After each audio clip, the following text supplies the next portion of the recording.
Y la Toma. ¿Cómo Ya, que fecha? Hoy día estamos... 14 era buen sustrato.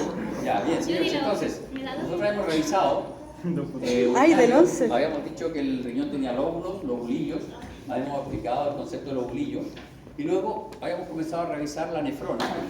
Mencionado que hay dos tipos de nefrona, las corticales y las juxtamedulares. Que esta doble localización de nefronas corticales y nefronas juxtamedulares genera zonaciones en la médula del riñón. Vamos a tener unas franjas, unas zonas externas, zonas internas, franjas externas y franjas internas. Ya hemos explicado los límites que establecen cada una de esas franjas y es básicamente por la penetración de los túbulos proximales, que se llaman asas de L, porción gruesa, que penetra hasta cierta porción, ¿ya?, de la médula. Y luego, el asa L hace un loop en el nivel de la papila, asciende. Cuando asciende, estamos más o menos en la línea media, cambia de estructura y se transforma en el túbulo distal o porción gruesa ascendente del asa L.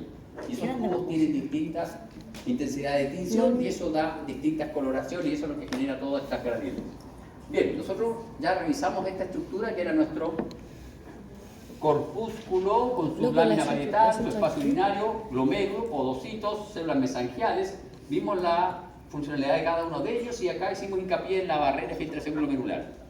Polo urinario, polo vascular. Lo que vamos a revisar ahora son estos tubos que están acá al lado, que son los tubos que se continúan desde el polo urinario. Este es el polo urinario, ese es el polo urinario.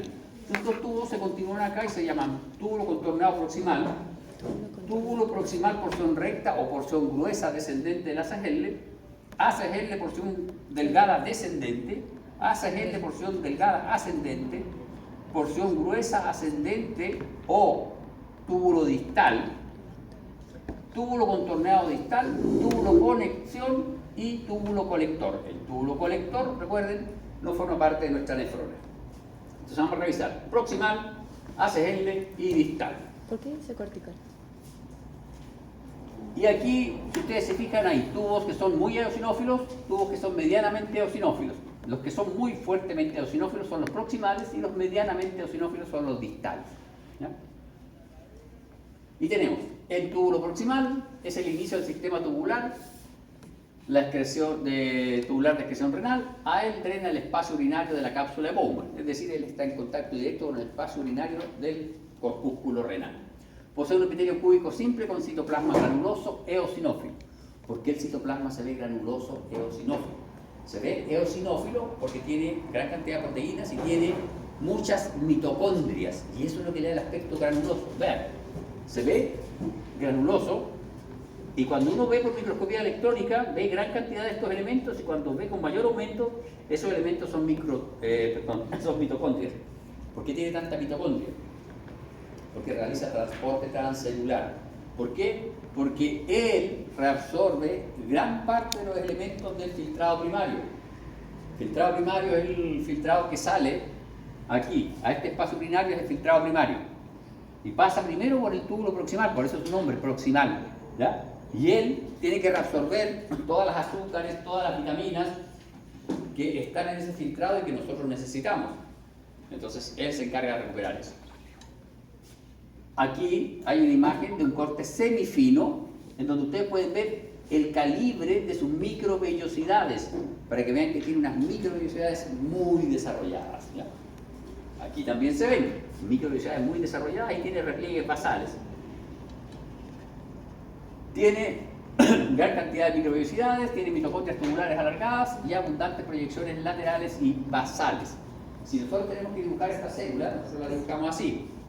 Es una célula cúbica con microvellosidades y proyecciones basales. Así se dibuja esta célula. Acá tiene su núcleo y aquí tienen gran cantidad de... Esas son mitocondrias, aunque ustedes no lo crean, son mitocondrias, gran cantidad de mitocondrias. ¿Por qué tiene repliegues basales? Porque participa en el transporte transcelular. ¿Y por qué tiene repliegues, laterales y basales? Para el transporte transcelular. Estos repliegues basales son microvellosidades invertidas. Presenta dos porciones, una porción contorneada y una porción recta. Eso ya lo vemos. La porción contorneada se localiza en la parte cortical. La porción recta es la que se proyecta hacia la médula y penetra formando el límite franja interna, franja externa. Entonces, la parte contorneada, túbulo contorneado proximal, se localiza cerca de los corpúsculos renales, está en la corteza. La parte recta desciende en los rayos medulares de la corteza hacia la médula, en donde forma el límite franja interna, franja externa. La parte recta se denomina también rama descendente gruesa del asa L. Acá. Se fijan, este es nuestro túbulo contorneado proximal, y aquí se hace recto y desciende y genera aquí el límite entre franja interna, franja externa. Esta es la zona externa, esta es la zona interna. Franja externa, franja interna. Bien, ahora, si uno revisa con mucho más detalle, con microscopía electrónica, se da cuenta que en una porción de este túbulo hay gran cantidad de microvacuolas. Se fijan, estas son las microvenosidades y esas son microvacuolas apicales. ¿Ya? Y esas microvacuolas apicales forman una estructura que se llama canalículos apicales. Y estos canalículos apicales están relacionados con el proceso de reabsorción de proteínas, lo cual sugiere que en la porción contorneada de este tubo es donde se realiza la reabsorción de las proteínas.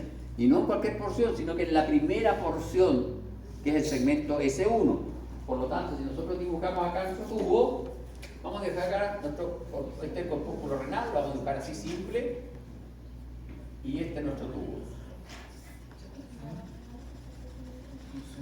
Este es nuestro tubo. El segmento S1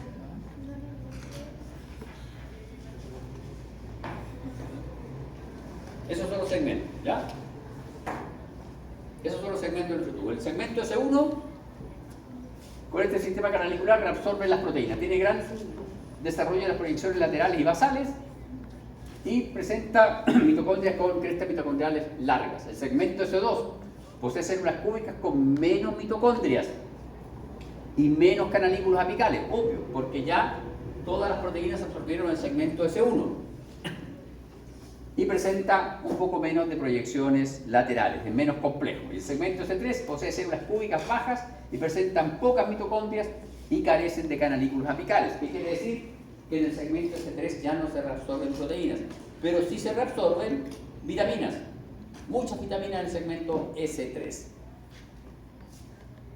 Bien, ¿qué pasa en el ACL? El ACL tiene una porción recta descendente y una porción recta ascendente. Y tiene una porción descendente gruesa, una porción descendente delgada, una porción ascendente delgada, una porción ascendente gruesa. La parte recta del túbulo proximal se continúa con la rama delgada del ACL. En los textos de fisiología y en muchos textos de histología, toda esta porción ya desde aquí está el límite córtico medular. Esta es la arteria arciforme. Desde aquí hacia abajo ya se llama asa L. Y aquí esta asa L se va a adelgazar, va a ser un lux. Bueno, mi asa L quedó muy largo, mi túbulo. Bueno, lo vamos a hacer así más cortito. Ahí. Este es el túbulo distal que aquí se contornea y pasa por acá. Entonces, todo esto es ACL, porción recta, descendente del proximal, ACL, gruesa, descendente, ACL delgada, descendente. Entonces, la ACL delgada presenta un epitelio escamoso cuyos núcleos hacen protusión. ¿Qué quiere decir esto? Que el núcleo sobresale. Vean este vaso. Este vaso de aquí es un vaso sanguíneo. Esto es un ACL. ACL, vaso sanguíneo. ¿Por qué razón? Porque aquí, en la zona media, hay gran cantidad de vasos capilares que se llaman vasos rectos. Y esos vasos están interaccionando con las porciones delgadas del ACL. Porque esos vasos y las porciones delgadas del ACL participan en el mecanismo de concentración de la orina. ¿Ya? Y el ACL, su parte descendente, es muy permeable al agua y menos permeable a la urea. ¿Qué quiere decir? que aquí sacamos mucha agua. Y si sacamos mucha agua, quiere decir que el contenido del tubo se hace hipotónico o hipertónico. Hipertónico. Aquí el contenido estaba isotónico. Aquí se hace hipertónico. Y luego aquí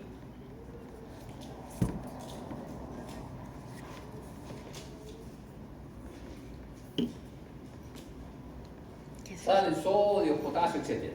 Y como salen los iones, el contenido nuevamente se hace isotónico y va ascendiendo, y acá está hipotónico. Cuando llega arriba es hipotónico.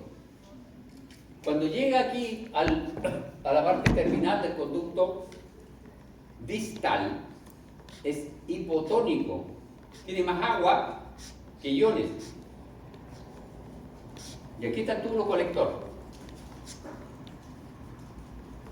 ¿Nosotros podemos orinar hipotónico?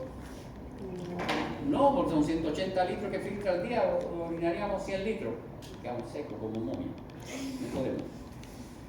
Entonces tenemos que recuperar agua. Y aquí se recupera agua en esa porción. Porque en esa porción hay acoporinas que son inducibles. Y esas acoporinas inducibles son inducibles por una hormona. ¿Cómo se llama esa hormona? La produce el hipotálamo, las neuronas magnocelulares del núcleo supraóptico y paraventricular. Esas eran solamente dos. Esas van por unos axones derechos al lóbulo neural. No me acuerdo. Pero eran dos. Pero eran... Y se llama hormona antidiurética para evitar la diuresis. Dios, el nombre está puesto para eso. Entonces, con esa hormona acá se recupera el agua y uno completa hipertrofia. ¿Es por eso que cuando la gente muere como que se orina? No. Como que no. sueltan como... Eso es porque la gente antes de morir no va al baño.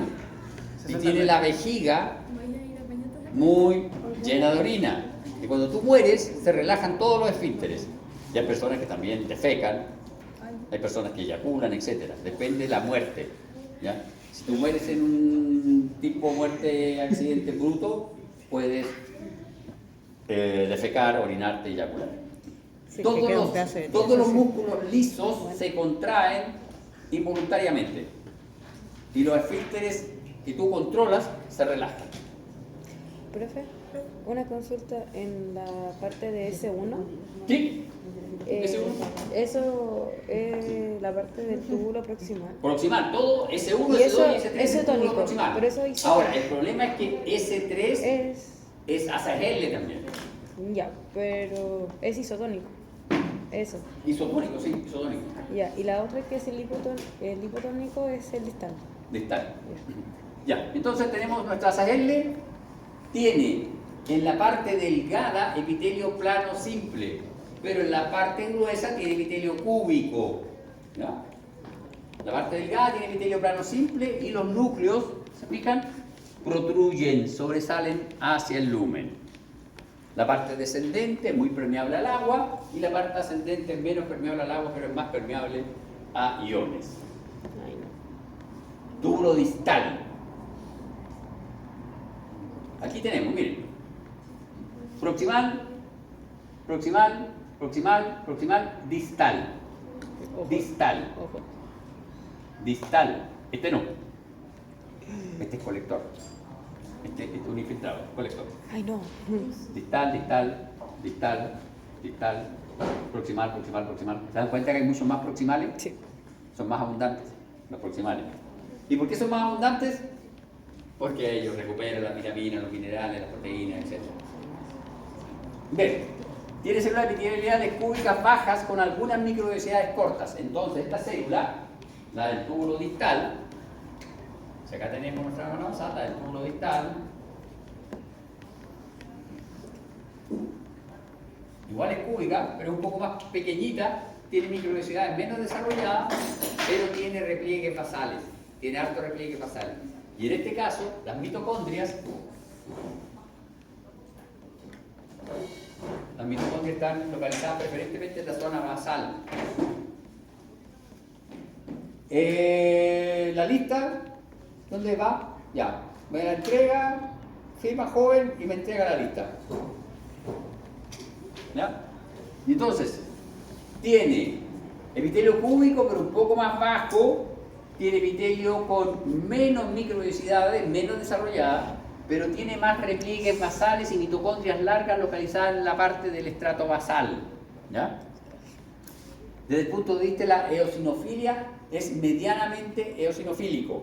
El proximal es muy eosinófilo. ¿Ya? Este es medianamente eosinófilo.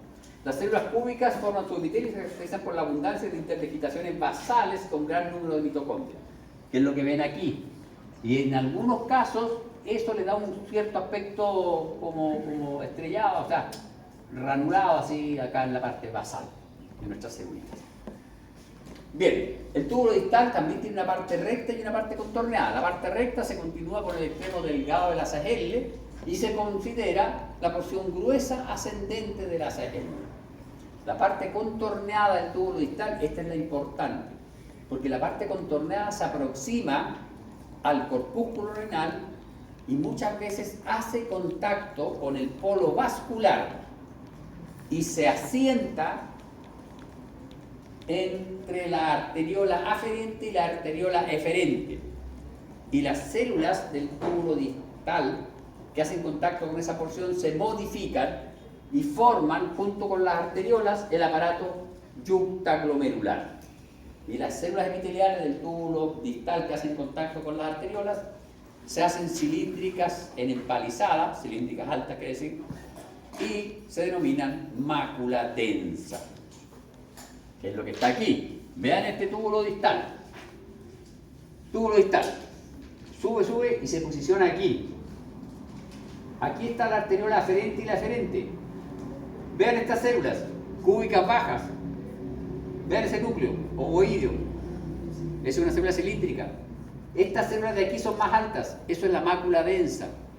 Y esas células, aquí están la arteriola aferente y eferente y el túbulo se posiciona aquí.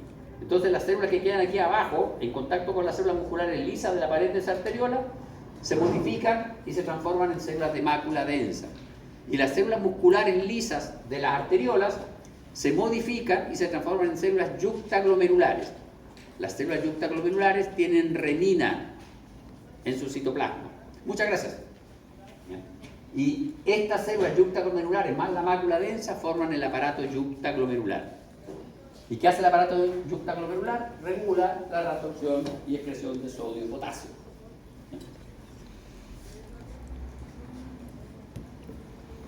Y acá está, ¿se fijan? Este es nuestro túbulo, tiene microvellosidades pequeñitas, núcleo redondo y pliegues basales con gran cantidad de mitocondrias. Y otro detalle interesante, este tubo tiene gran cantidad de... ¿Cómo se llaman estos? Gusanos. Era flagelo, no era el único que servía como para... ¿El único? Sí, era para medir la presión. No sé. Cilio único. Cilio único. Este tubo tiene muchos cilios únicos porque evalúa el flujo y tiene todo el sentido del mundo este equipo. Evalúa el flujo del filtrado. ¿Ya? Entonces, estos cilios primarios le pueden avisar al corpúsculo, al glomérulo y al sistema renal cómo va el filtrado renal, si hay flujo o no hay flujo. Y acá está nuestro aparato yuctaglomerular. Este es el corpúsculo renal, ahí están mesenquial, podocito, capilar fenestrado, espacio urinario, arteriola aferente, arteriola eferente, túbulo distal. Célula muscular de la arteriola aferente se modifica y se transforma en célula yuctaglomerular. ¿Cuál es la diferencia? Aumenta su citoplasma y el citoplasma se llena de gránulos de renina. Las células yuctaglomerulares de la arteriola aferente son más abundantes que los de la arteriola eferente. Por eso uno puede reconocerlas, arteriola aferente, eferente. ¿Cómo se reconocen estas? Se reconocen realizando inmunotinción con anticuerpos antirrenina. No hay otra forma de reconocerlas. Túbulo distal. Las células que no hacen contacto con las yuctaglomerulares no se modifican y siguen siendo cúbicas bajas. Pero las que entran en contacto con las yuctaglomerulares se hacen cilíndricas en empalizada. Quiere decir que son cilíndricas altas, muy flaquitas, una al lado de la otra. y la membrana basal del túbulo distal en esta región se modifica y se hace discontinua. ¿Por qué razón? Porque estas células de la mácula densa tienen proyecciones basales. Nosotros vamos a dibujar aquí un poquito mácula densa. Nosotros tenemos, las células de la mácula densa son cilíndricas así, pero tienen proyecciones basales.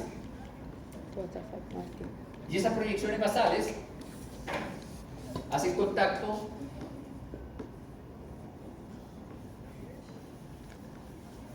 con las células yuxtaglomerulares de las arteriolas, y así le pasan el mensaje, porque estas células testean los niveles de sodio y potasio en el interior de este tubo. Recuerden, ese tubo está aquí, de aquí sale y ya no hay control, Entonces, ven, estamos botando mucho sodio y mucho potasio, hay que recuperar. Entonces manda una alerta y se activa todo el sistema de la nefrona para recuperar más sodio y potasio. Estamos botando muy poco, echamos para afuera más sodio. Cuando dijo que tenía proyecciones basales con la otra célula, ¿no comparten sí la misma membrana basal? No, aquí está la membrana basal discontinua. La membrana basal aquí, está aquí. De la otra célula. Este es el epitelio, este es el endotelio, estas células es la túnica muscular, no hay membrana basal ahí. ¿Ya? Y aquí hay otra célula que la mencionamos y que la vamos a dibujar así, es roja, es eosinófila. La dibujé así, azulita para poder dibujarla acá, eosinófila. Que es la célula mesangial extraglomerular. Había una célula mesangial intraglomerular, que era la que estaba aquí, mesangial intraglomerular. Pero aquí afuera hay una mesangial extraglomerular que aparentemente también tiene gránulos de renina y también participaría en esto. ¿Ya? Y ahí están, mesangiales extraglomerulares, mesangial intraglomerular. Y entonces esta mácula densa es capaz de detectar estos niveles de sodio y potasio, pasa ese mensaje a las yuxtaglomerulares y a las mesangiales, y estas células liberan renina a la sangre. Esta renina a la sangre actúa sobre el angiotensinógeno, lo transforma en angiotensina 1. La angiotensina 1 en determinados capilares, sobre todo los capilares del pulmón, se transforma en angiotensina 2. Y la angiotensina 2, ¿sobre qué estructura actúa? Una estructura que secreta mineralocorticoides. La suprarrenal. No sé. Y una estructura que secreta la Suprarrenal. corteza de la glándula suprarrenal. ¿Y qué zona? La zona glomerular. Sí, la zona glomerular. ¿Y de dónde viene el mensaje? Del glomérulo. ¿Ves? Sí, está fácil la cosa. Ya. No. Bien, y acá está dibujado, esto es del Heisenbaum. ¿Y por qué lo agrego? Porque aquí hay unos detalles. Miren, aquí están mis células yuxtaglomerulares y aquí están las células mesangiales extraglomerulares. Y ahí están mis células de mácula densa con sus prolongaciones basales haciendo contacto, ¿ya? Pero ¿por qué la otra Mácula se ven densa. como tan... ¿Ah? La otra se ven como anillos, las de arriba. ¿Cómo? ¿Cuál? La de la túbulo contorneado distal. La parte de arriba. Sí. Estas son las... Lo que pasa es que las simplificaron en dibujo, ¿no? Ven como cúbicas bajas, sí, o casi planas. No, pero que simplificaron el dibujo y aquí pusieron bien las prolongaciones basales haciendo contacto con la yuxta glomerular, ¿ya? Y aquí está el esquema de cómo ocurre todo esto. Y ahí está, sodio, potasio, renina, angiotensina, angiotensinógeno, etc. No. Ay, ¿terminamos? Terminado. Increíble, impresionante. Continuemos. ¿Ya olí cacao leo lado, profe, o algo más que tenga que agregar? ¿Algo que agregar, profe? ¿Otra cosa? Antes de que pare el video. Podemos ver las diapos del próximo, si no hay Es que nos problema. adelantamos. Si usted no voy a decir Si usted quiere, profe, mejor. 5 décimas por las próximas días. Lo siento, chicos, pero es mejor adelantar. Que tiene que pagar el premio. Ya, chiquillos. Ya, dale. Ya, entonces, solo vamos a comentar un poco de esta, o si no, comentamos algo de lo que revisamos. ¿Quedó claro? ¿Sí? Constituyentes del aparato yuxtaglomerular. ¿Cuáles son los constituyentes del aparato yuxtaglomerular? A ver. Mesangiales intraglomerulares, extraglomerulares. Primero, ¿Por qué se llama yucta glomerular? Ah, ya empezamos mal con los...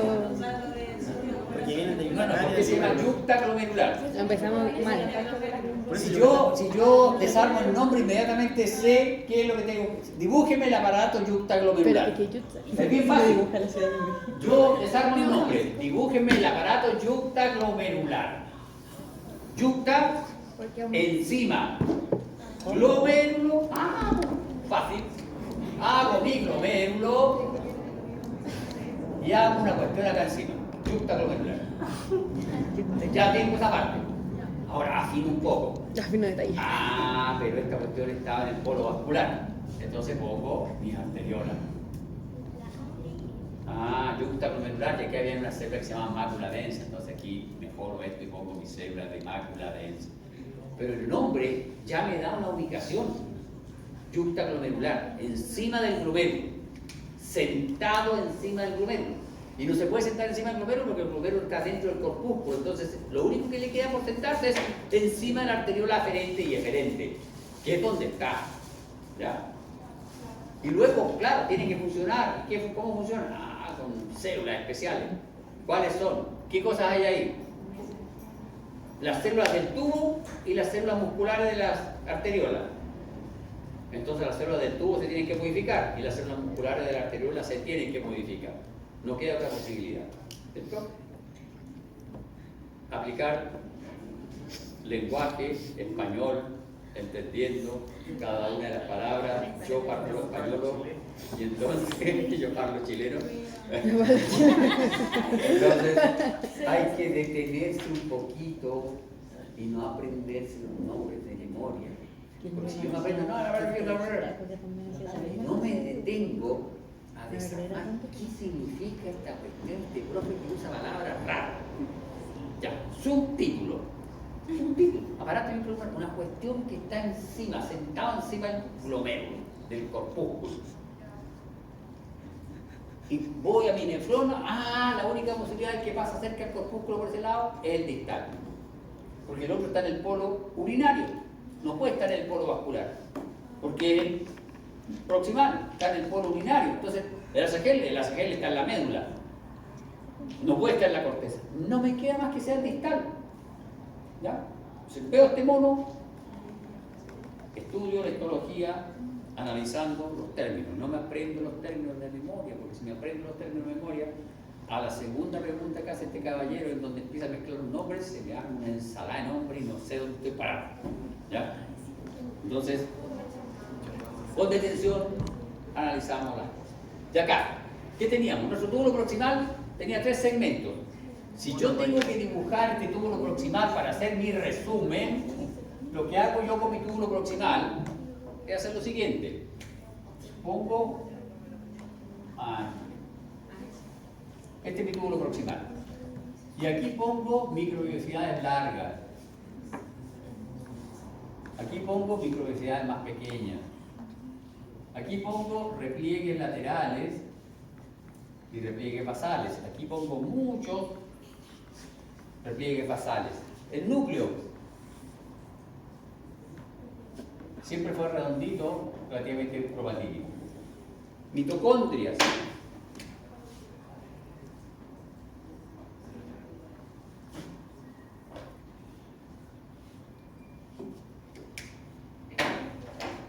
Caveolas. Sistema microtubular. Y luego no me queda más que decir,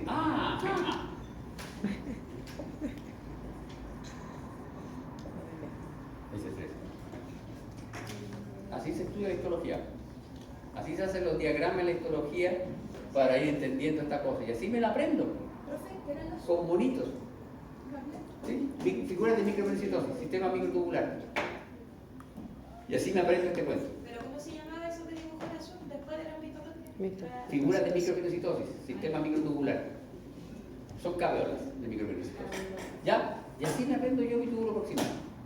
Hago lo mismo con el distal, hago lo mismo con el ACGL. Y otra cosa, recordemos. Aquí ponemos desde ahí para allá es médula. Por lo tanto, ese es ACGL. Entonces, esto es ACGL. Después, ¿cómo completar esta cosa?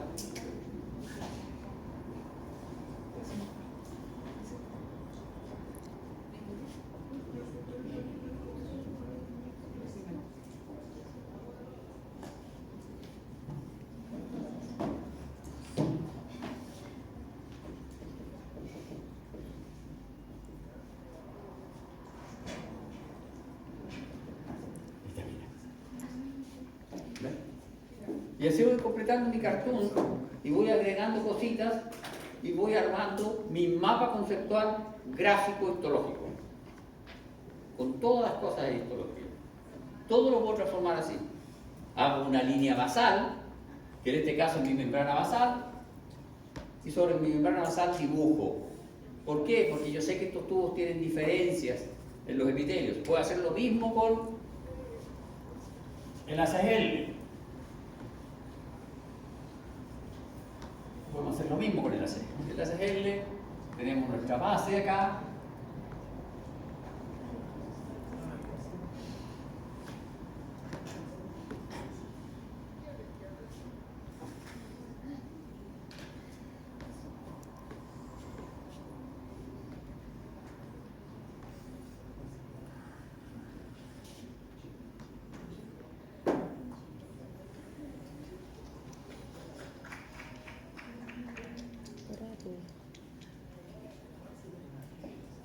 Y así me acuerdo que en esa zona que es la del gas protruyen. Entonces dibujo así. Descendente, loop, ascendente. Dibujo.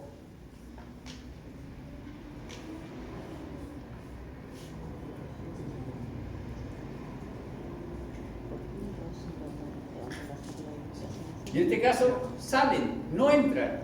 En el otro caso entraban a la célula, aquí salen. ¿Ven? Y después puedo ir detallando cositas de acuerdo a lo que voy leyendo y me hago mi mapa conceptual histológico de ACL. ¿Estamos? Ya, perfecto. No vemos ni una diapo más.